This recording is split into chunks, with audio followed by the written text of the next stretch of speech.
bala, bencana, musibah tidak akan pernah terjadi kepada orang yang selalu memiliki wudu.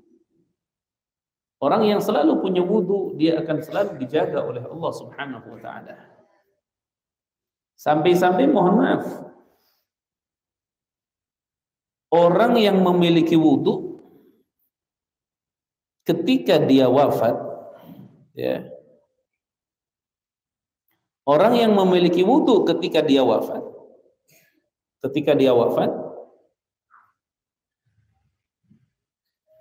orang tersebut mendapatkan keistimewaan dari Allah Subhanahu wa taala ketika nyawanya dicabut.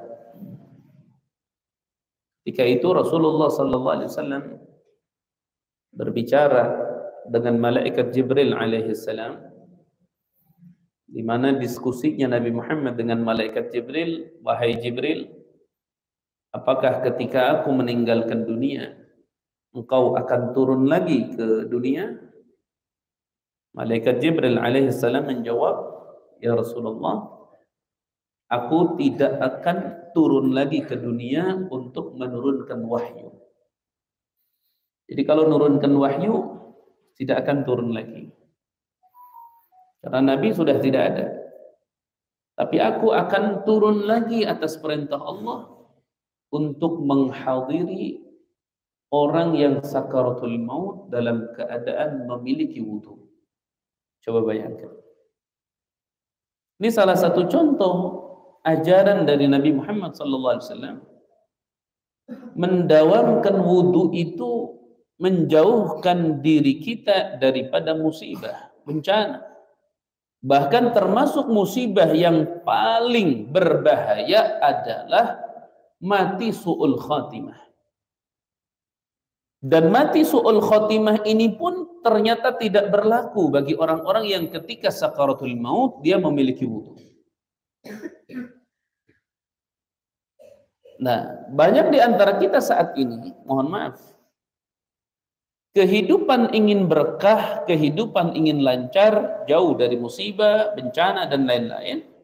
Tapi dawam wudu saja yang begitu mudahnya, karena air di tempat kita begitu banyaknya, itu kita tinggalkan gitu. Betah dalam keadaan kita memiliki hadas.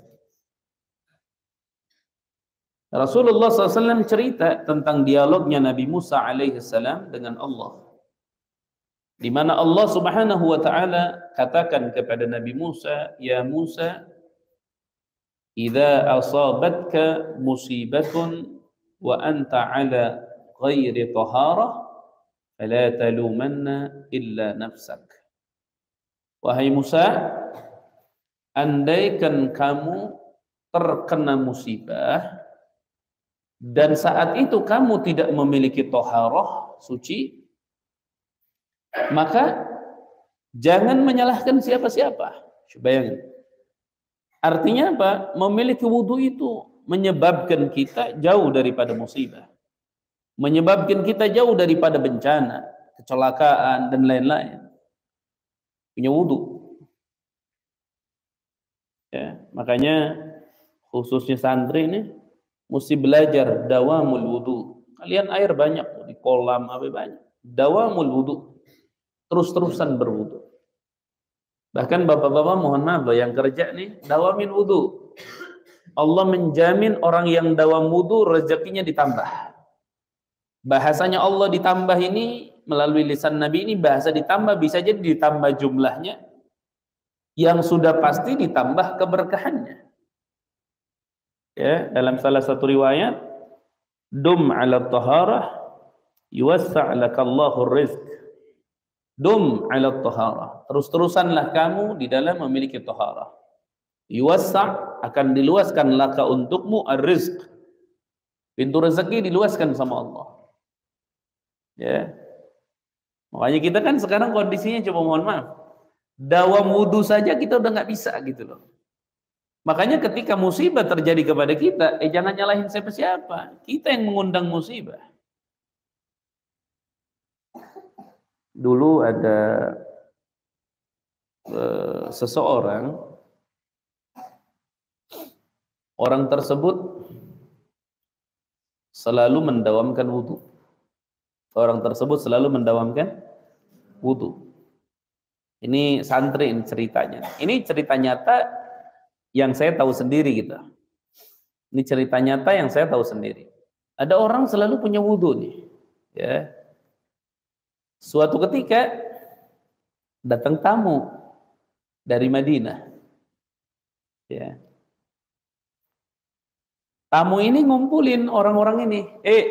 Kumpul semua. Beliau nanya, siapa yang punya wudu sekarang? Ini dadakan nih. Siapa yang punya wudu sekarang? Yang punya wudu siapa? Akhirnya apa? Itu dari kurang lebih 20, saya lupa lagi persisnya, anggaplah 20. Dari kurang lebih 20 orang yang punya wudu cuma satu. Ma'ak wudu? La, wudu, la, wudu, la, wudu, la. La, tak punya. Ente ma'ak wudu? Nah. Ini yang na'am sini. Sini. Dikasih duit. Tahu dikasih duit berapa? Kurang lebih 1.400 real Saudi. Ini bisa sampai 6 jutaan. Nah, perhatikan nih. Ini orang ditanya, kau kenapa ngasih duit sama yang punya wudu ini? Dijawab, saya nazar dari rumah mau ngasih duit 1.400 kepada orang yang punya wudu yang saya kumpulkan ngedadak gitu. Artinya, saya nazar pengen punya wudu. Akhirnya apa? Ini orang satu karena dia punya wudu dapat duit, yang lain nggak dapat duit. Ini kan sudfah, artinya dadakan, bukan rekayasa.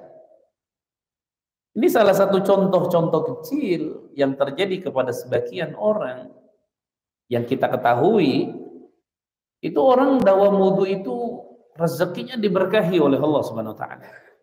Makanya Anda yang punya warung, kalau ingin warungnya lancar dan berkah, yang jaganya harus punya wudu terus. Batal suruh wudu lagi. Berkah sudah.